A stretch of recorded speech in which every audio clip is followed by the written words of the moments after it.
was going to call on you anyway. Am I doing it for like if I'm going to Northwestern? Yeah. Well, anybody.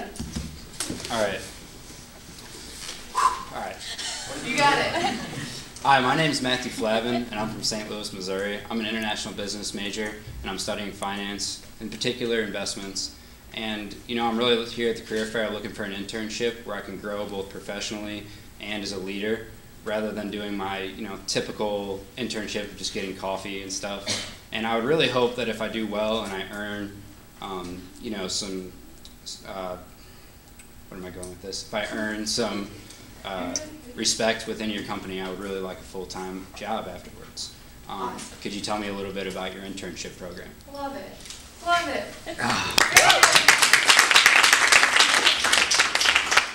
All right, one more. Okay, yeah.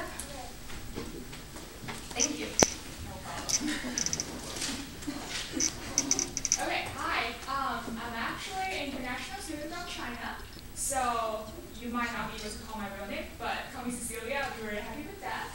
And I'm a journalism major actually in learning strategic communication. That's why I come to this career fair. I want to find any internship about marketing or public relations, or anything about media, or it's just about the company, the marketing part.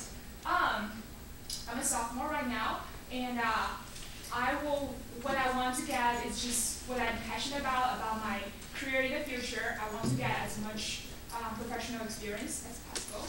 Good, thank you. Good, great, great job. Okay, is anybody else dying to go, or should I show you guys what our director of selection wrote? Show us? Okay.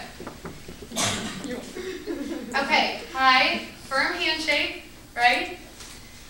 My name is John. I'm a junior studying business management, and I'm looking for an opportunity where my strengths can positively influence an organization's mission as well as a place that will push me to utilize and correct my weaknesses. I don't fail.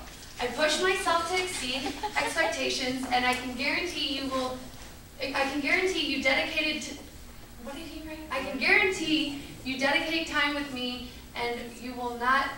Guarantee you dedicated time. I think it's supposed to be yours. I can guarantee you dedicated time with me will not be a waste of your energy or resources.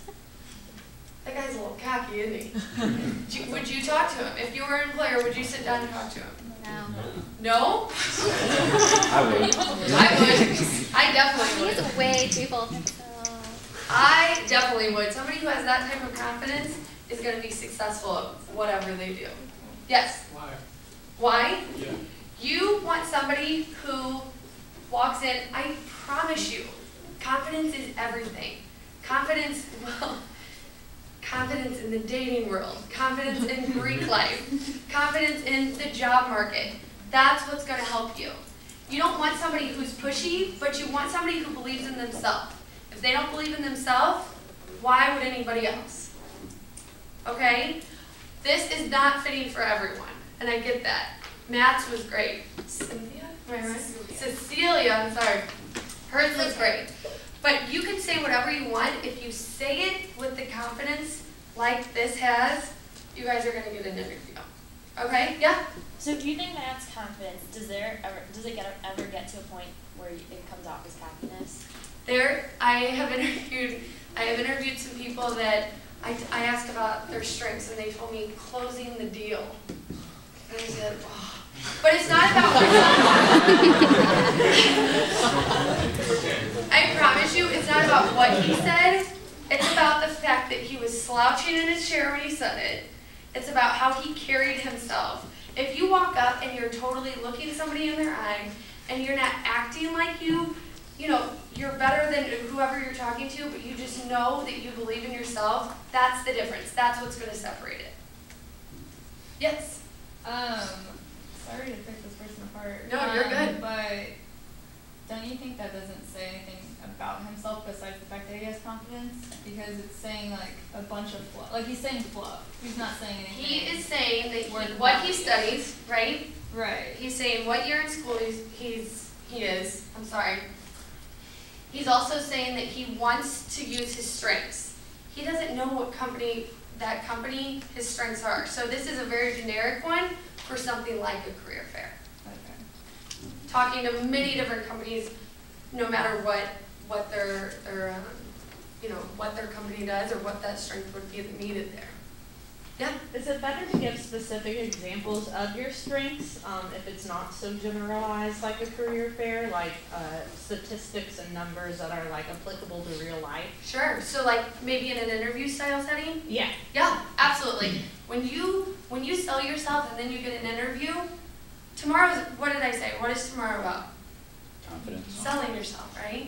So after you sell it and after you want to sit down and talk to somebody, then you can absolutely share with them what you're good at. Find out specifics, and that's part of in your resume. You shouldn't have the same resume for every interview you go to. Put your strengths on there that's specific to that company. Is that answer your question? Mm-hmm. Thank you. Yes, sir. I was kind of like gonna kind of say what she had to say. Like, Okay. I mean, everyone can say they're a leader, but if you don't give me an example of why you're a leader, like Okay. recruiters want to see that. So what are you a leader at? I'm on the executive board of student council. Awesome. Great. What do you do for student council? I'm in charge of like attendance, everyone that's coming, send out emails, do all the meeting minutes, Okay. and arrange things for administrators. Awesome. Then the lens. What do you do? I just told you. Yeah. So, but I'm saying, so then the lens. Okay. Good question. Yes, sir. I was just gonna say too, like I would feel like if you said I don't fail in an interview setting, come off as like they ask you what's your weakness, Jake, I don't fail. I feel like that would exude. So this is a career fair, right? Right, but I would think like a better approach would be, I mean, just from what I was thinking, like if you just went up and said, I'm good at this, this, and this, so I embody these characteristics, and that way you don't avoid being like the chance of being overconfident, and you're getting that one shot with coming in. When you get into an interview style setting and they talk about strengths and weaknesses, that's something that I talk about. That's when unnamed person said he's good at closing the deal. And still, I was like, oh, I don't want to hear that, right? But that's when you get into specifics. You know, I'm really good at time management. I'm good at multitasking. This is what I'm good at. I'm a leader because of my club as student council. I'm not good at my patience sometimes. I really just want to get everything done right away. I'm a go-getter, so my patience, it bothers me when not everybody moves as quick as I do.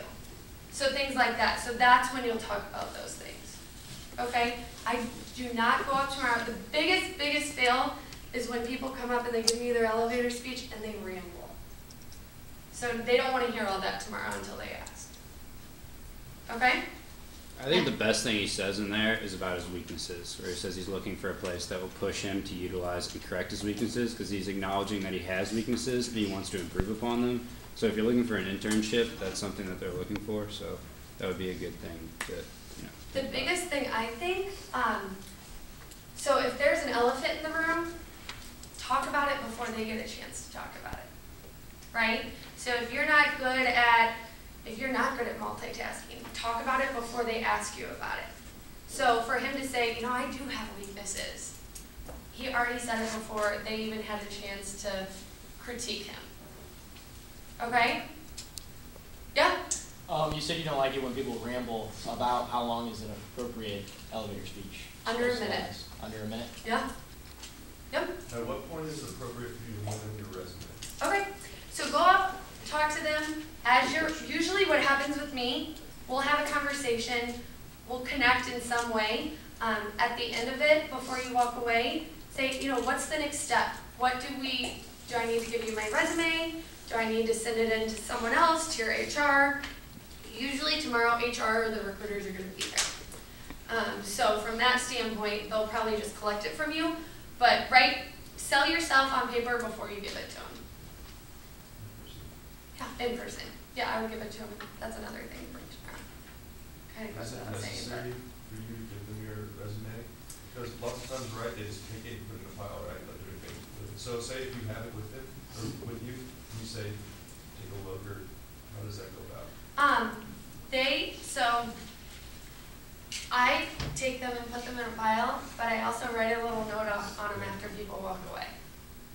Whether it's in 1 through 5, A to C, and when I get back, I'll go through my resumes that I collected. I'll call those A's first that I saw. So that's something I would still give it to them. I say bring as many copies of your resume tomorrow as you want to give to businesses away that you find on the sheet of paper. Yes, ma'am. What is one thing that somebody can say to you when they're talking in general that's really going to make them stand out? I know that's something really important, especially like a lot of us have done interviews for people like wanting to come into PSE, and so there are some people that like you remember things about them. Even some of our new members here, I'm like, oh, I remember this about you in your interview. Sure. So what is something that you guys look for that we can possibly look for within ourselves to integrate in that speech? So something that I have to say about that, I really like when people are themselves. I don't want to hear cookie cutter answers. I don't want to hear, my weakness is that I take on too much and get it done. I don't want to hear what you were taught in classes. I want to hear about yourself. I want to hear that you have, you've taken in your weaknesses and you know what you need to fix. I want to know what you like to do for fun. Do you like to cook? Do you like to run?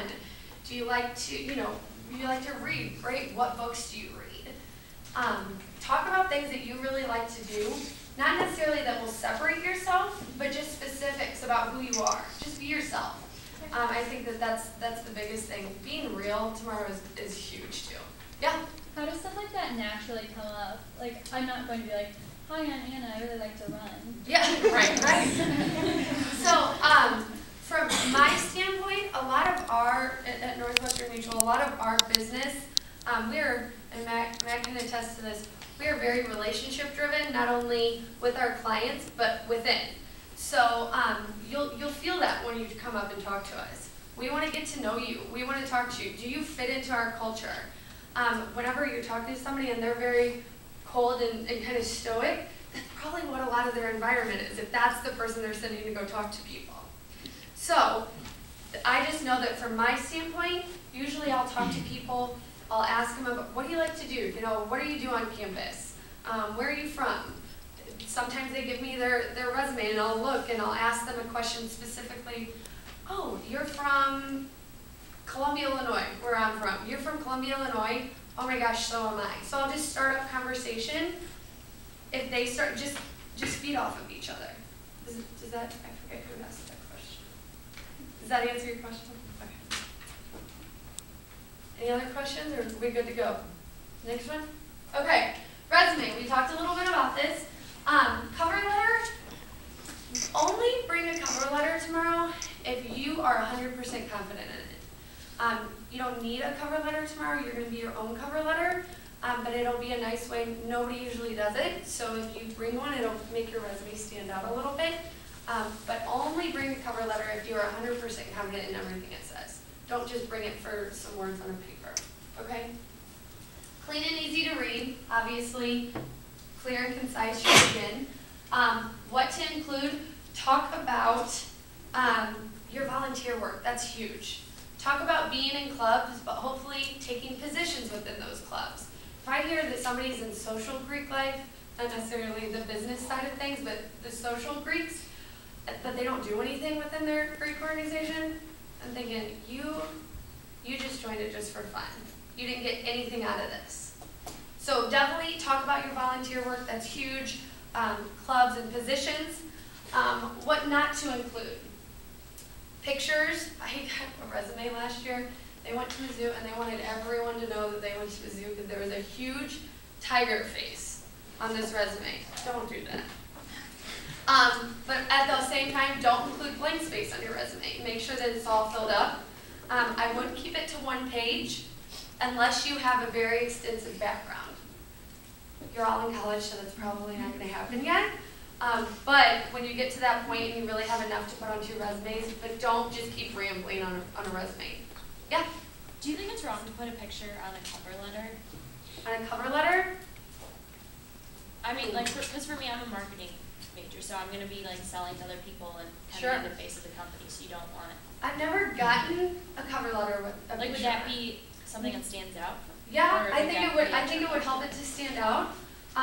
Maybe showing, a very professional picture, not even just a LinkedIn headshot, but definitely a business taken picture, just like you would for I don't know, we take them up at our annual meeting where it's definitely the business picture. If you have something like that, yeah, that probably wouldn't hurt.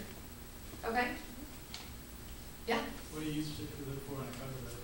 In a cover letter, I don't like rambling. I like it to where it is very much catered to that company. So don't just have, again, one cover letter for everybody. Talk about your references, how you know them, where, hopefully they're professional references. It's not your pastor and the person you used to babysit for and, your parents' friends. Talk about your personality, where you thrive in. My cover letter talks about how I thrive off of people. People either make or break my day, and I tell them that in my resume. I love to be surrounded by people. I love to talk to people. That's where I'm going to do well. So I include all that in my resume. Talk about your strengths. Because you also, as much as you want callbacks from everywhere that you apply to, you're not the right fit for everyone, and it's going to be mutual. So make sure that you definitely play up your strengths and what you enjoy. Good? And then definitely look at the details. Look at typos. Look at unrelated info. Did I just do that? Look at unrelated info. Look at what words you're using. Are you using developed a lot? Are you using just words over and over again? They might be great words, but don't keep using them. Okay? Yeah? With the address on our resume, do you suggest using the address we have here in Columbia or a home address like I'm from Kansas City? Like I want to use that companies are Kansas City based or? So what I like to see is their school address and their permanent address. A lot of companies, unless you don't want to work in Kansas City. If you want to work in St. Louis, then don't put that on there. Yeah? Good. Okay, interviewing. So you got the interview, right? Do your homework. This is so big. Do your homework before you go. Look up the company. Look up, everything that you need to know about it. Look at the mission statement for the company, the values. Look about when they started, the history, what exactly they do. You will not understand how many times that I sit down with students for interviews. I say, what do you know? I don't know. I don't know anything. It blows my mind. So just do some research on the company. Prepare questions before you go. Some good questions are, what is your vision for this position eventually? Am I going to be trained and then, are they going to be moved up to a different position? What do you see for this position? Another good question, why would someone pick this company versus its competitor? So just prepare some questions so that at the end of it, you can kind of lead the interview. Be punctual. Okay, so this not too punctual, but be punctual. Arrive 10 to 15 minutes beforehand. Don't arrive a half hour beforehand. 15 minutes is the earliest time that you should arrive beforehand. Remember names. It will blow your mind how many people come to see me and don't know who they're coming to see. Remember who it is. Not only that, a big first impression is when you come back and you remember the receptionist's name. She talks to the recruiter. Okay? Remember the receptionist's name. Be poised, like I was talking about earlier. It's not about what you say, it's how you say it. Sit up in your chair straight, cross your legs. You can say, that kid probably could have said that his strengths were closing the deal if he didn't look like just a jerk saying it. Okay? So, and it just left such a bad taste in my mouth. But if he didn't say it the way he was saying it, it might not have burned in my mind as much as it did. Communication, just be very clear, concise, short and sweet. Don't ramble. That's a very big thing. Don't ramble. And then finally, be yourself. Anybody have questions about the interviewing? Yes, ma'am. Okay, so I try to have like 3 or 4 questions always in my head for Good. these interviews, but sometimes your interviewer is like really thorough and answers your questions. Is there a question that you think will probably not be addressed ever and will like also blow your mind while asking it? Yeah. That's a problem with me too. Is I I'm very thorough in my interviews. I would come up, before you get started, you can say, even if that happens a lot, you can say, this is what I hope to get out of the interview today. These are a couple of questions that I have for you. Are these going to be covered within our discussion? So bring them up before the. Yeah, if you think that that's going to be the case. I never know. If you want to, you can. If not, you can kind of just ask during it, or say, oh yeah, I had a question about that. Definitely make sure, and just always have 3 or 4 to where hopefully they don't answer them all. If you have one question at the end, it'll be better than, no, you covered it. Good? All right, almost done. Okay, so I'm going to ask you guys more interaction. Okay? So I'm going to ask somebody to share their strengths and weaknesses. Anyone? Yes? Alright, I'm fairly strong in that I'm confident and I'm intelligent and I work very hard and I know that. But that's also a weakness because I think sometimes my confidence, I can come to the point where it's rather abrasive at times. And they all sticker, like I can be almost overwhelmingly confident, not in the fact that it sounds snarky, but sometimes it almost does. So I think that's definitely something, being thorough and being confident, but not really too confident, but it kind of seems like it is. Okay. At the end of it, I would just say, I know that that's something that I need to work on. Okay. Okay? Good. Good. Thank you. How do you define success? So these are the toughies. These aren't where you're from, what your major. How do you define success? This actually came from Maryville's campus. Our professor asked this to her students. There's no wrong answer on these. Yeah? Positively impacting someone else's day. Okay, great. That's really good. I like that one. Anybody else? Yeah? Achieving your goals. Okay. So you can say, I'm a very goal-oriented, goal-driven person. I define success by reaching the goals that I set for myself. Good? Yeah? Taking something that already exists and making it better. Awesome. I like that. Good. Good. So you might think that this is an easy one, but how did you choose Mizzou? Yes?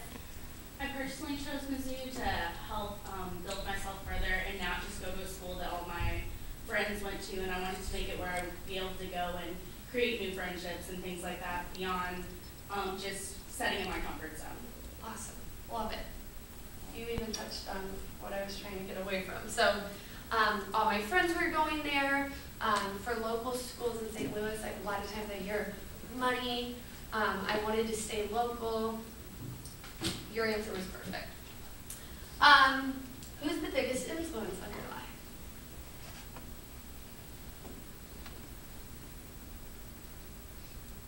No right or wrong answer, it's just how you say it, explain it. Somebody just say mom and dad. Yeah, I get that, it's not wrong. Yes. A man named Mordecai Brown, he's actually my screensaver on my phone. He was a baseball player for the Chicago Cubs in the early 1900s. He had 3 fingers, and he managed to become a professional baseball player, and that was his lifelong dream. He managed to do that because he couldn't throw fast, and everyone told him he couldn't do it, he couldn't do it, he couldn't do it. So he invented the curveball. And so that's what everyone knows him for, is he invented that. So he found a way around his disabilities. He found a way to do his life dreams despite hardships. Love it. Perfect. My favorite part of that is that you talked about how he was on the background of your phone, right? It's so silly, but that's what I'm going to remember about him saying that, okay? These are people, too, interviewing you, so definitely laugh with them. The quicker you can make somebody laugh, you're in, right? Okay, what was the hardest thing you've ever been through? We don't have to answer that one, but that's a question. What motivates you? Wait, how personal do you get on that? So I can tell you something that I've done before. A Marquette student This is why as soon as he told me this, I knew I had to have him for my internship, and he was one of our interns over the summer. Hardest thing he's ever been through, he told me that when he was 13, and I still remember even the details, when he was 13, his brother committed suicide. Said, then I was the only child left, and I knew that at that point, I had to make my parents proud because I was the only one that was able to. Now, he said it in a way that he was sure of himself. He knew that he was, no matter what he set his mind to, he was going to get it done. He was going to make his parents proud. Was he my #1 intern over the summer? No. But he tried so hard. And so that's just something that I loved him getting real with me. So never feel like you can't get real with somebody. I've had people cry in my chairs. Seriously. So it's not a bad thing. Just open up to people. What is the one thing you would change about yourself? Oh, do we need to skip this one too? I'd be taller. Taller? Hey, that works. You can't change it, right? Anybody else? Yes, ma'am. I think I'd be less of a perfectionist. Okay. Because I like to do everything 100%, and I like it to be absolutely perfect, almost to a point that I stress myself out like crazy trying to make sure that everything's all perfect. And even with my schoolwork, I get a B+ and I'm angry, and I just feel like, oh my gosh, I failed because I got a B+, and that puts a lot of unnecessary stress on my life, but at the same time it motivates me to work harder. So yeah, it's both a strength and weakness in that sense, but I think I would find the ability to turn on and off perfectionism. The one thing I would change, oh gosh. The one thing I would change is that you use the word perfectionist. I hear that word all day, every day. Okay. So that's the only thing I would change. Okay? All right. Follow up. Okay, so you had the first interview, you nailed it, right? You walk out of the door, you're so excited. What is the first thing you should do when you get home? Send an email. What's the step further? You could, the thank you. Handwritten card. It's up there. Okay, I was going to ask about that because. So here's the thing about emails are great. Emails are great. But I have been at my job for over 2 years. I have interviewed, I don't even want to know how many students I've interviewed. I keep every single thank you card. Every single handwritten thank you card. It makes a big impression. Now, if it looks like crap when you write with your handwriting, boys, do a couple if you need to. But definitely, even if it's short and sweet, handwritten card really means a lot. Yes? Should you like express mail it or something? Because I feel like time's an issue. Like if it comes like a week later, then I don't want to. I guess I would say it depends on where your interview is. Yeah. If you have it written as soon as you leave, you can go and drop it off at a nearby mailbox, or Or can you drop it off with the receptionist or something if you say? I would send it in the mail. Yeah. Okay. Gotcha. Yeah. So this is after the interview. After the interview. So do you suggest, like maybe with your top 5 companies, sending them a thank you email after the career fair tomorrow for spending time with you? Awesome. Okay. Awesome. Now you haven't had your first interview, so you don't really need a card yet. But that's just, the more people think about you in their mind, the better. We call it touches at our office. The more that people see, our brand, whether it be on those NCAA commercials, March Madness, everything, the more the better. So the more times they see your name, the better. I definitely agree with that. I wasn't even going to say that.